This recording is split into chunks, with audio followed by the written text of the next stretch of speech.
Hello and welcome back to the Podium Podcast, where today, of course, it is the 2025 Australian Grand Prix race review. What a race, first of all. Can I just get out of the room? I think that was probably one of the greatest races I've ever watched. The best season opener I've watched for sure. Wow, from start to finish. I mean, we've got a lot to get through today. It's just I don't I hope this is not a super long podcast. I'll try and make it as short and compact to make sure we get through all the talking points, all of what I want to cover. But what a race! It was from start to finish, action from even the formation lap to the last part of the race, the last lap of the race.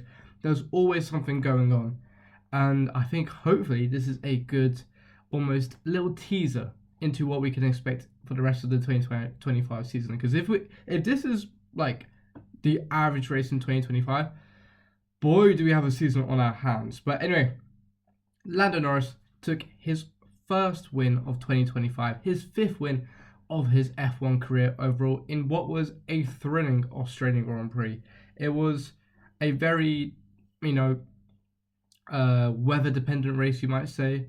It was wet, then dry, then wet, then dry, and obviously, as you know, as we've seen in Silverstone last year, as you saw in Brazil last year, changeable conditions makes perfect racing, and it delivered today. I was really hoping before the race, I really did hope that it wasn't cancelled or it wasn't. The worst one would probably be if that it was pushed forward, which because obviously I'm from the UK. It would have been a nightmare to wake up at. I think I set my alarm for 3:30 just for the race to be just already happening, because if I missed a race like that, God, I don't think I would know what to do with myself. But obviously, as we do, let's get into the order of events. Let's see what was kicking off around Albert Park. Let me just get my notes up because I have got a massive amount of notes which I need to get through. But obviously, first of all, coming into the Sunday morning, it was pouring in Australia. The F2 race was cancelled. The F3 race was pretty much just about happening. I managed to saw a glimpse of it, and it was under safety car conditions still.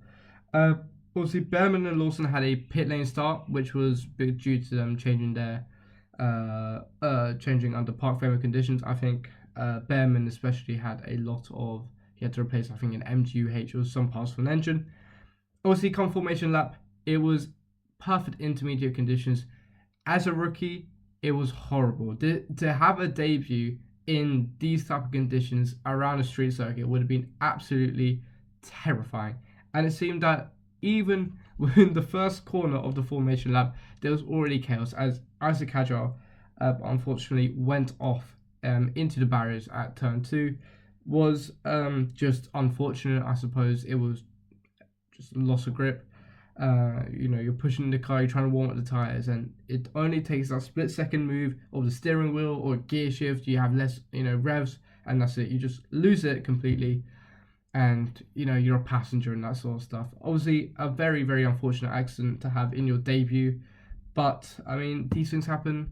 It was actually great to see Lewis Hamilton's father, Anthony Hamilton, go and comfort him after he was walking back into the paddock with his head down and his helmet on, because it is tough, to be fair. You worked all your life to get to this point in Formula One, just for it to be gone. Well, not gone, but that first debut, that first glimpse of what the Formula One career would be like, gone within a matter of seconds. But I think he'll learn from it, and hopefully come China, he will come back better and stronger.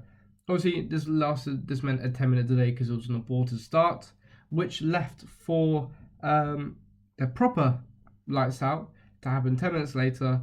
It seemed that Norris didn't have the best sort of start going into turn 1. He had, I would say, a mediocre start, but I think I do think his teammate probably helped him more than anything else, because obviously Piastri and Lando were going almost side by side. Lando had the upper hand, but I mean, if the straight was longer, Piastri would have probably caught up. Lando had enough of a gap to take turn 1 easily, whilst Piastri was on the inside, and both of them together blocked almost Verstappen trying to find his way through to the front. Obviously, Verstappen was right on the backside of Lando Norris going into turn one. He decided then to take the racing line whilst Piastri was kind of stuck on the inside, which allowed Verstappen to, easily with a lot of grip, go around turn two and take second place. Further down the field, it was pretty much all clear until we got to turn five, where there was the first safety car of the afternoon, as Jack Doohan, similar to Isaac Hadjar, dropped the car into the barrier in turn five. Not much you couldn't do, which caused a safety car.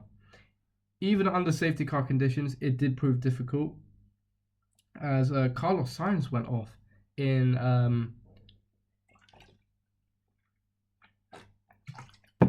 turn 15, the last corner, because to be fair, I do think that there was some sort of problem maybe with his upshifts. There was something wrong because it wasn't. It was more of a rookie error. You wouldn't expect that from him at all, especially under safety car conditions. But that ruined his first race at Williams, which is, to be fair, not the way he wanted to start his Williams career. But I mean, these things do happen, and he's not the type of driver that will, what's the right word? Dwell on these type of things, and he'll bounce back. Anyway, this made a further delay for safety car, whilst everyone was out, obviously, going around. Ocon and Lawson decided to pit for New Winters, which was a bit weird in my opinion, considering that it was just it wasn't really needed. I mean, it's only on lap 5. But on lap 8, the race resumed. Norris managed to actually do a better start this time, and he managed to pull like a second out of Verstappen. What else happened down there? Yeah, by lap 10, I mean, Verstappen was around a second behind Norris. So Norris had a decent, I suppose, lead on Verstappen. He could control the race, which I think is crucial in a race which is very changeable, which I thought fair enough. Obviously, now this is where I suppose the race got quite interesting, because if you look at the weather, it seemed that there was another patch of rain coming within lap 12, another patch of rain coming within the next 10 to 15 minutes. So it wasn't enough for drivers to go and pit for new inters. However, it wasn't dry enough for slicks. So what the drivers had to do was try and hold onto their tyres as much as they can, which for all of them they were struggling massively, and that left people, going on to I suppose the racing the wet parts of the track and trying to get some sort of rainwater, just water into their tyres to cool the tyres out because they were just overheating too much. This then obviously led to Verstappen actually locking up on lap 17 of the Grand Prix, going down into turn, I believe, 11. Obviously, rookie error, locked up. It was challenging conditions when it's always, when the track is always evolving as well. It takes that. I mean, you wouldn't really expect it from Verstappen, but unfortunately, it did cost second position from his Piastri, who was already putting pressure on Verstappen, just swooped. He didn't even need to swoop. He just followed the racing line, and it was probably the easiest overtake of his life. Obviously, looking at the tyre, his tyres were shot, and at this stage of the Grand Prix, as rain was inbound, it seemed that Verstappen was struggling hugely with worn-out intermediates, and he was dropping almost 10 seconds back at one point. What would be the next? I mean, Antonelli was making up places around the stage, starting from P16. He managed to make his way up to about P11 with some solid overtakes, actually, on, I think, most notably Hulkenberg and Stroll, which, in a rookie in these conditions, was absolutely, it was incredible to watch. And I know I said this before, he looks fairly strong. He only finished 4th, which we'll get onto tomorrow's driver ratings. But definitely, I think something for Russell to worry about. But anyway, around this time, as the front 3 were the Norris Piastri, which was only separated by maybe a second, if not underneath a second. Verstappen was about 15 seconds back. Leclerc was even further back. No, Russell, sorry. And then I think it was Leclerc, he was in no man's land at that stage of the race. Now, by lap 30, Piastri was gaining on Norris, and to the dismay of the Australian fans around Albert Park, Piastri was told to hold position. And, he was, I suppose, upset by it on the radio, but this is where things change. By lap 34, Alonso, in a huge miscalculation, big rookie error, finds himself in the wall at turn 7, which means that the rain has stopped. They now can pit for slicks, which everyone decided to just jump into the pits, except for Haas for some reason. I still don't know why. But they jump into the pits. McLaren go on the hards, whilst Verstappen, to be fair, his only chance of winning this Grand Prix was to go into the mediums, which with 20 odd laps to go, you think, can you hold on to the mediums? I think it's more of a matter of you have to hold on to the mediums rather than, you might want to, can you? But McLaren on hards, Verstappen on mediums. As they were going around, everyone else decided to pit pretty much at that time, except for Haas, as I said before.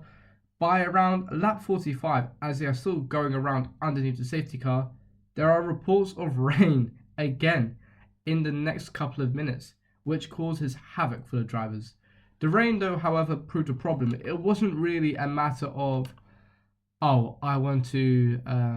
it's going to be heavy rain, so we're going to have to pit for intermediates. No, they literally said, every single team said without doubt, look, the rain is going to be short, but fairly hard. Can you hold on to a lap or 2 laps worth of rain? And every driver was like, if the others aren't going to pit and I do pit, I'm absolutely screwed. So I have to stay. I have to do what everyone else does. And if you're in the McLaren team, it is a pain in the backside decision to make, because you've got 2 drivers which are right at the front, but behind the safety car, they're both going to have to pit at the same time with no space in between. The double stack will not work because they're just too close to one another. So what do you do then? But everyone pretty much decided to stay out as the safety car came in on lap 42. Rain was starting about a lap later, but by lap 44, chaos happened. As I think everyone's seen this clip pretty much. Turn 13, I think it is. Turn 13, Norris and Piastri going completely off the track onto the grass. Absolutely no grip whatsoever as the rain came down. And both of them obviously managed to make their way back onto the track. However, as Norris somehow managed to try and get his car back into the pit lane to box for intermediates, Piastri spins out in his home Grand Prix in front of his home fans and just, gets stuck into the grass. And you can just see on the timing screen, just his name dropped from a solid second position all the way down to bottom last. People are saying he should just given up, but it is absolutely devastating for him to be in his home Grand Prix with a chance of winning in a crazy race, just for him to be in one little error, which wasn't even a rookie error because everyone was struggling, just to be thrown out of any contention for the race. But he managed to find reverse and carry on. Obviously, he came into the pits after. But as pretty much nearly everyone pit, it was a fairly even split. Because as the McLaren drivers pitted and others pitted, Verstappen, Hamilton, Gasly, Tsunoda and Leclerc decided to try and risk it for a biscuit and stay out. Which was, bold. But they were thinking 1 lap, 2 laps is not going to be that bad. We can hold out on the mediums. By it was lap 44, in between lap 44 and when Lawson and Bortoletto crash, Verstappen, each lap was like, can I come in? And they literally just said, no, stay out, which is crazy to hear. Normally see other way around. But then a safety car does come out as Lawson and Bortoletto crash, which is perfect for people like Verstappen, like Russell, like Albon, like Antonelli, and even Lance Stroll, who get pretty much a free pit stop, who managed to brave it out, which was, to be fair, their type of. I mean, it's a huge win for them, but it does leave for some people like Hamilton and Leclerc, who pitted a lap later, to be P9 and P10, which is absolutely. It was just a completely stupid strategy, but we'll get onto that later. Obviously, it resumes on lap 52 with only about 5 laps to go. To be fair, Lando took off from Verstappen. I mean, to be fair, I did think that it was Lando win sorted. I mean, I couldn't see anything else happening. But, I mean, coming to lap 56, the penultimate lap of the Grand Prix, Verstappen managed to get the gap down to 0.4 seconds, which he was chasing. If Norris was to make a tiny mistake, Verstappen was there to take advantage of it, which he was close to. But regardless, Lando Norris took I think probably his best win of the lot, his best drive for sure, in a thrilling Grand Prix. Now, here is the fun part we're going to talk about as we talk about the biggest talking points from this. And I'm going to have to say, the weather, crashes, chaos, whatever you want to call it, just carnage. I think the best way to put it is carnage, because you had a interchangeable race on a street circuit with 6 rookies on the grid at the first race of the season, as also only 2 teams have just kept their lineup, so they know how. Only 4 drivers knew how to use their car in the wet. It was absolutely chaos, and I was one to enjoy it. It was just great to hear, to be fair. Great to see. It was definitely worth waking up early in the morning for it. But, I mean, it was, I suppose, I hope this is not the best race of the season, because then that would be such a, what's the right word? It would be such a high, and then it would just go low.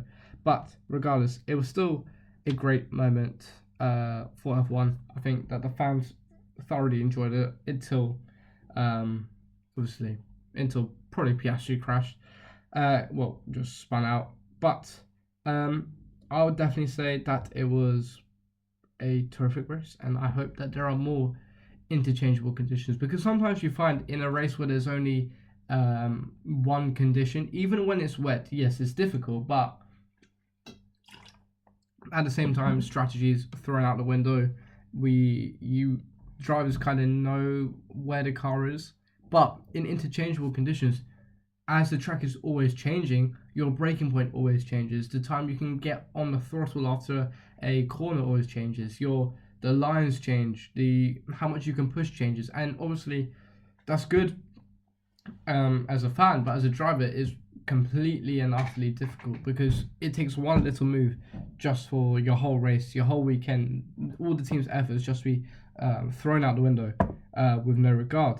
But I mean, I'll say the second talking point, because it kind of links to the first one, is obviously that lap 44? Lap 44, yeah, that 44 moment. I would say, I think it perfectly sums up what this championship will be like, because you've got, I don't think now, I mean, this championship is going to be, I would say, the 2 McLaren drivers and Verstappen. I'm worried that Verstappen won't have a part in the championship, because I mean we're just talking about the first, I would say, until Saudi Arabia. I think round 5 is, yeah, round 5. Until Saudi Arabia, I only see McLaren and Red Bull, Verstappen more than anyone else, having a favourite shot to win the race, because you look at Mercedes, maybe Mercedes have got a shot maybe at a track that they really suit, like a Silverstone or in a crazy race. But I'm worried that, as they say, rain is the great equalizer. I'm scared that the Red Bull in dry conditions, I mean, I think China this weekend looks quite dry, so we'll see there. But even that's quite track dependent. But I'm scared that the Red Bull is only good because Verstappen is good in the wet, and that come dry, it will be absolutely miles behind everyone else, and maybe Ferrari and Mercedes turn out quicker. But I think it it shows that it perfectly shows whilst Verstappen can keep it on track and Lando can go off track but save it, and Piastri can go off track and not save it. I think that sums up where each driver is in their I suppose in their career, which I think shows that McLaren still their drivers are still immature compared to Verstappen. They still got a lot to learn, and I think even if it's a all out McLaren fight at the front, it will seem someone will have to put their foot down in that respect, because it's difficult for a team to go and try and manage one driver at least, but two drivers fighting for a win, fighting for a championship is difficult. And this will probably be something we'll look back on, and we'll be like, oh, this might have been the chance where Piastri could have capitalized, and it might have been a turning point already in the championship. But it's still early doors, and I think we'll have by Saudi. I'll say if we go to Saudi Arabia and it's just them three, which are 10-15 seconds down the road compared to everyone else, then I'll say there's a fight. But at the moment, I can only see the two McLaren drivers realistically going to every single track and just being in contention, the strong favourite for a win.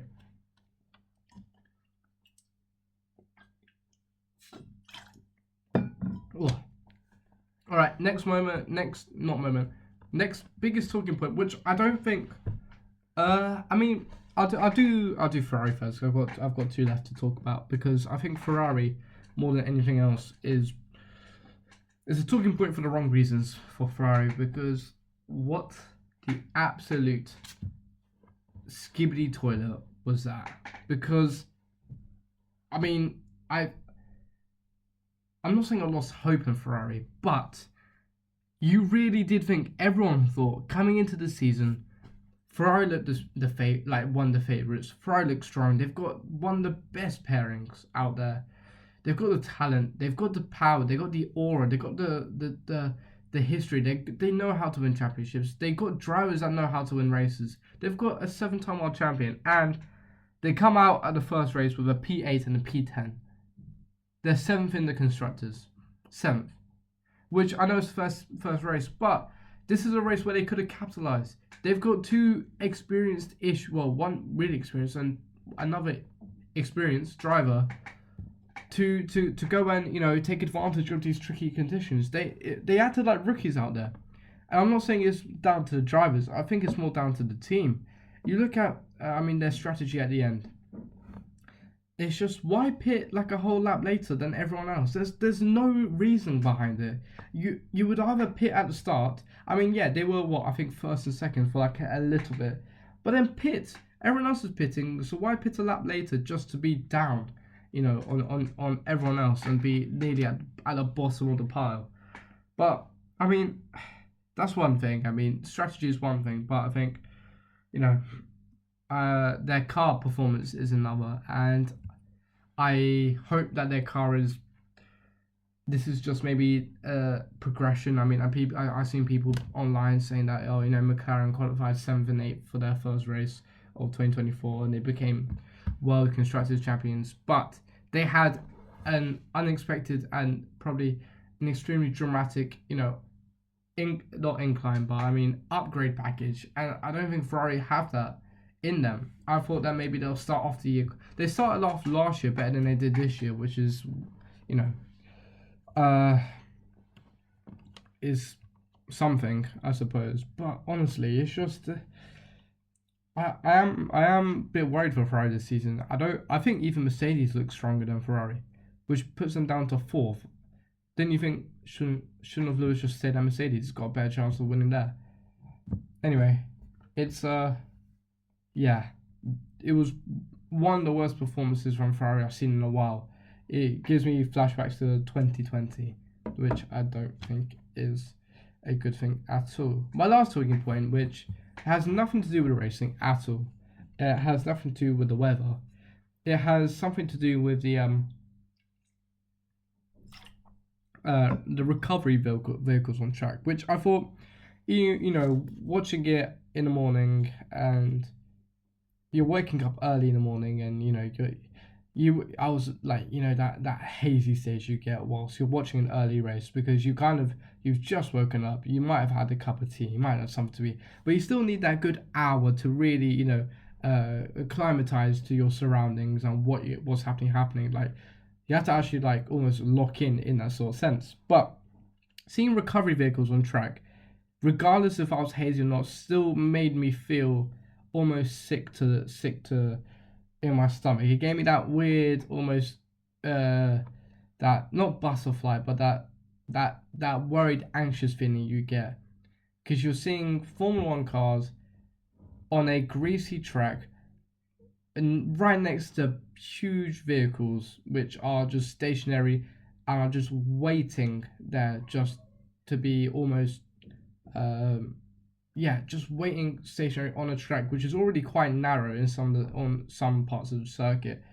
It's just like there is absolutely no. I mean, we've had this obviously in 2014 Japan, but there's surely 11 years later, the FIA would have changed something on that. Yes, I know that the service roads are quite poor around there, but there is a red flag for a reason. And to be fair, I would have thought red flag would have actually made the drama better. And yes, you can say maybe it was too wet for them to do a grid start, but then there's always a rolling start you can do after a red flag. There was no need, and you can also argue about the timings, but I would rather see a couple of laps, maybe 3 or 4 laps, taken off at the end of the race, rather than drivers who already were struggling under safety car conditions and were losing it at minimal speed, go and drive right next to massive lorries and cranes, and it's just completely unnecessary by the FIA. And I do think I'll make a video about this, maybe not next week, after China, in between China and Japan, but a video on how the FIA really need to change certain aspects of their federation, because I mean, whilst I think F1 especially in the last couple of years, especially since I would say lockdown, has really evolved and really changed. You can argue it's maybe nearly it's almost a different sport in some aspects. The FIA still haven't made that jump, and I think it's necessary for the FIA to make that jump. Sorry for that rant, but actually no, I got another talking point. Sorry, talking point. I would say that it's not, I don't know how to phrase this, but the people that we thought rookie-wise in the rookies, the people that we thought were going to do really bad did well, and people that we thought did well did bad. Except for maybe Jack Doohan, because Jack Doohan, it was unfortunate, but his qualifying was good. But we'll get into this tomorrow because it's driver ratings tomorrow.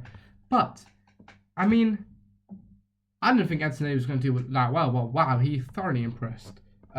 Same with him, I would say, who else? In qualifying, I would say more than anything else. Hadjar impressed, Doohan impressed, Bortoletto, whilst Lawson, God, that second scene must be cursed. I don't know if it's just he has pace, because we've seen it in 2023 and 2024. He's got pace, but there must be, that Red Bull car must be ridiculously hard to drive, because it's being the 5th driver that struggled in that second seat. You had Gasly. I mean, you can even argue Ricciardo in some aspects, but Gasly more importantly, Albon more importantly, Perez, and now, I mean, it's only one race, but Lawson qualifying in P17 or P18 whilst his teammate is in P3. That's worse than on average Checo does. And I know this is his first race, but it's Red Bull. You will be under scrutiny as soon as humanly possible. It's just their nature. It's just how their dynasty is formed. It's why they've won a lot of world titles in constructors. But I mean, it's something to be, coming into your rookie season and people don't know, just blame it on it being a rookie. But he's had a year in Racing Bulls, and I mean, both Racing Bulls out-qualified Lawson. that car just must be really difficult to drive. And I don't know, hopefully he has picked up performance in China, but I mean, God, I would hate to be in that second seat for sure.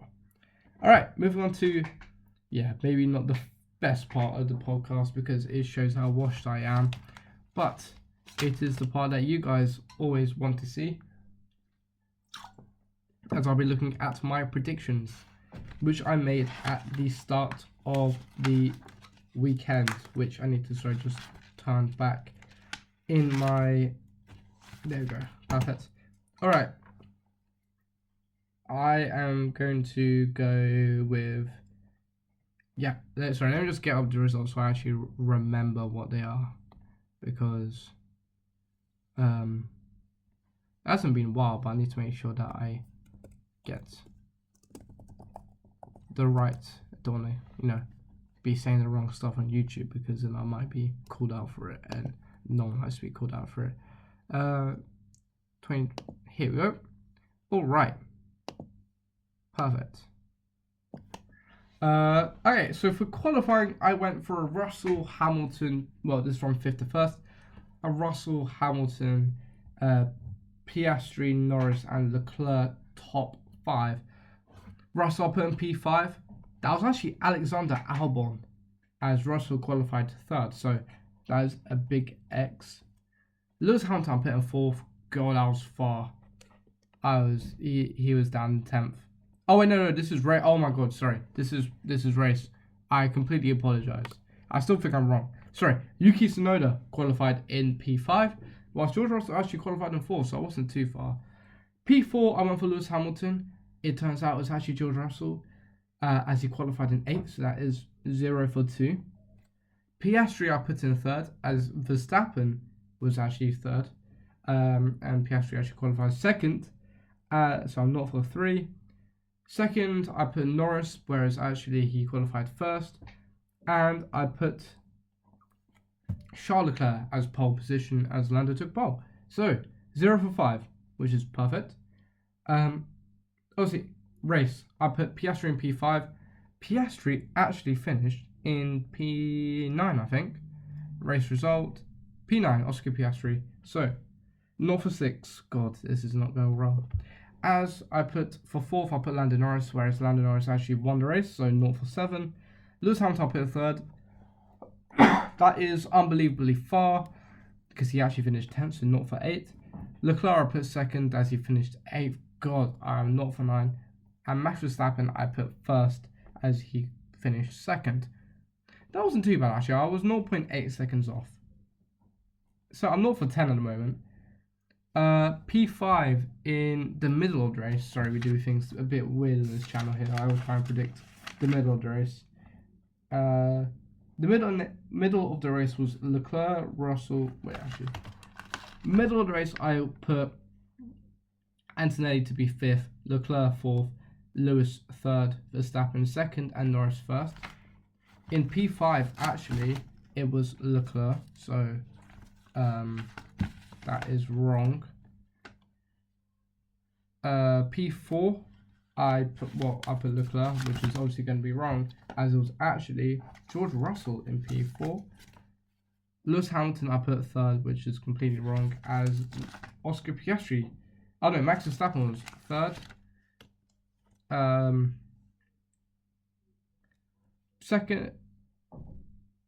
Second, I put Max Verstappen, whereas actually Oscar Piastri. And 1st, I put Lando Norris, when it's actually Lando Norris. So I did get a point. Yay. 1 point. Yeah. Perfect. Biggest winner, I put Williams. Oh. For biggest winner, biggest loser, and 1 crazy prediction, we do 2 points because it's just is more difficult. But I think I would say that I kind of got it.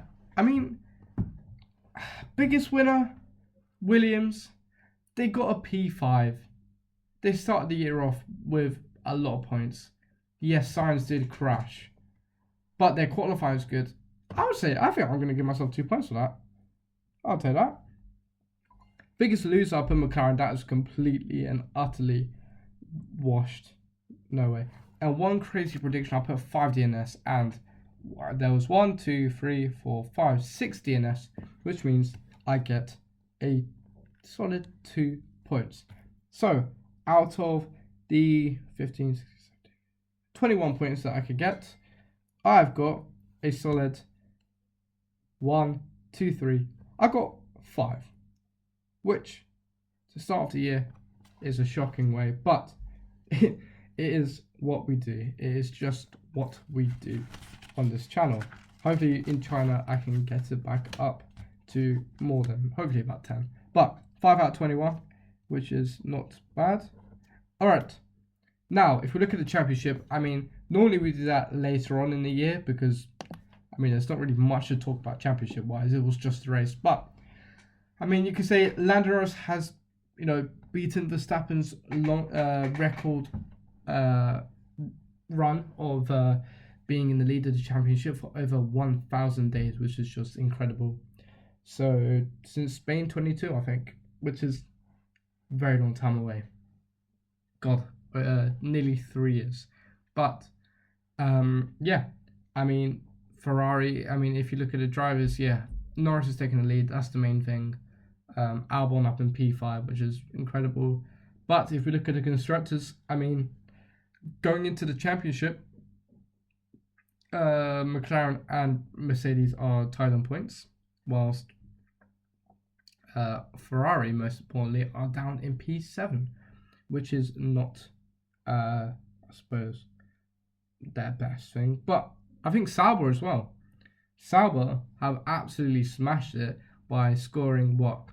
I think it was 8 points. I think they scored 8 points, which is, they scored more points in one round compared to the whole 24 rounds that they had last year, which maybe Sauber are actually not that washed and they're not a tractor and they actually are doing well now. But Sauber are up in, I think, P6 or P5, I think, which is great for them.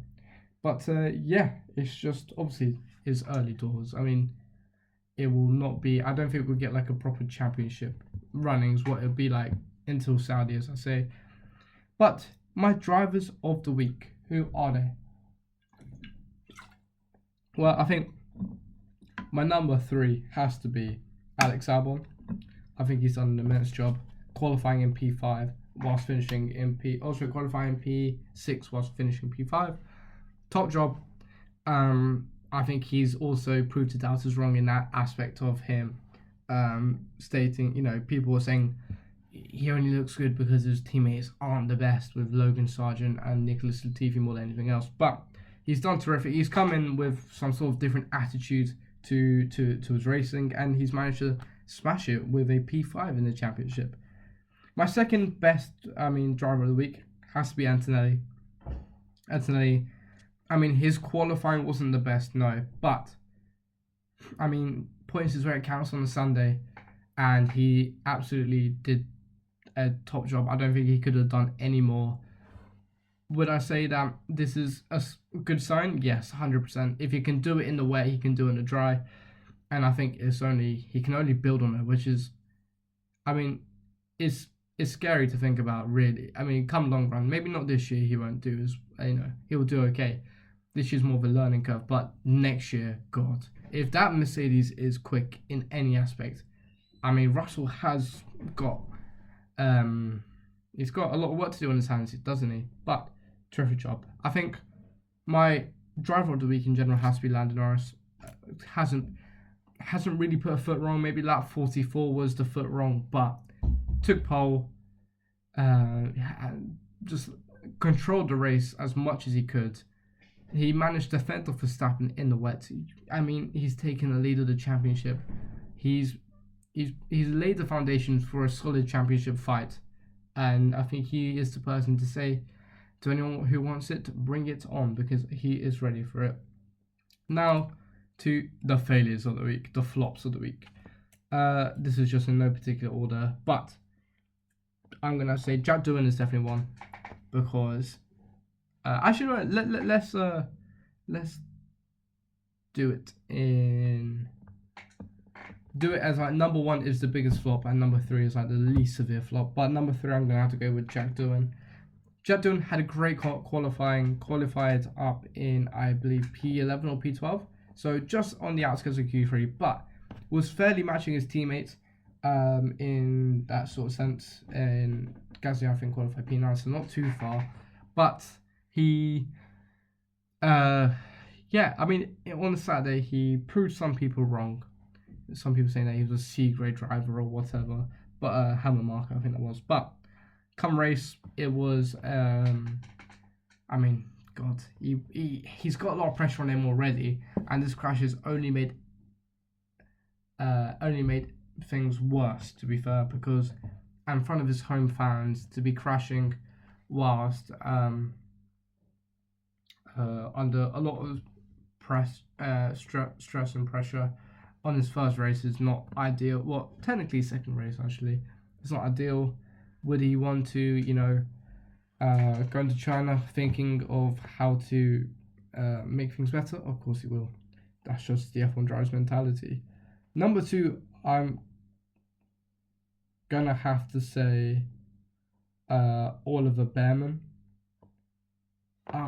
Absolutely horrendous weekend. I think that is arguably the worst weekend I've ever seen from a single driver, because FP1 crash, FP2 he can't, minimal running, FP3 crash, qualifying there's a problem with the gearbox, race he's a whole lap up behind. It's just it couldn't get, he's got talent, but that has seems like the worst car on the grid right now, and I think he just honestly a really unfortunate weekend.